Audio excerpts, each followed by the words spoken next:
गुरु देवघर नगरिया में एके गो मंदिलवा अरे एके गो मंदिलिया झिला हिलवले बा शिव गुरु के रूपवा अनमोल झिला हिलवले बा शिव गुरु के रूपवा अनमोल झिला हिलवले बा शिव गुरु के रूपवा अनमोल झिला हिलवले बा शिव गुरु के शोभेला हाथों में त्रिशूल रे हाथों में त्रिशूल झिला हिलवले बा डम डम करेला डमरुआ झिला हिलवले बा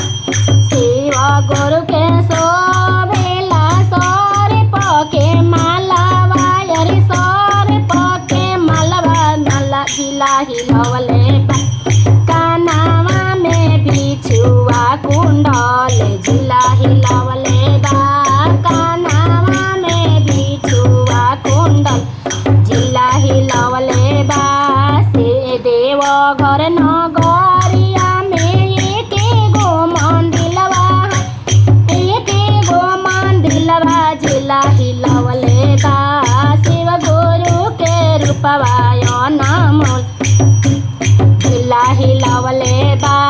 शिव गुरु के रूपवा अनमोल झिला हिलवले बा शिव गुरु के शोभेला कमर में मिर्गा के छाल है मिर्गा के छाल झिला हिलवले बा पौआ में शोभेला खड़ा झिला हिलवले बा पौआ में शोभेला खड़ा झिला हिलवले बा देवघर नगरिया में एके गो मंदिलिया है एके गो मंदिलिया झिला हिलवले बा शिव गुरु के रूपवा अनमोल झिला हिलवले बा शिव गुरु के रूपवा अनमोल झिला हिलवले बा। हर हर महादेव। दया करी महादेव दया करी।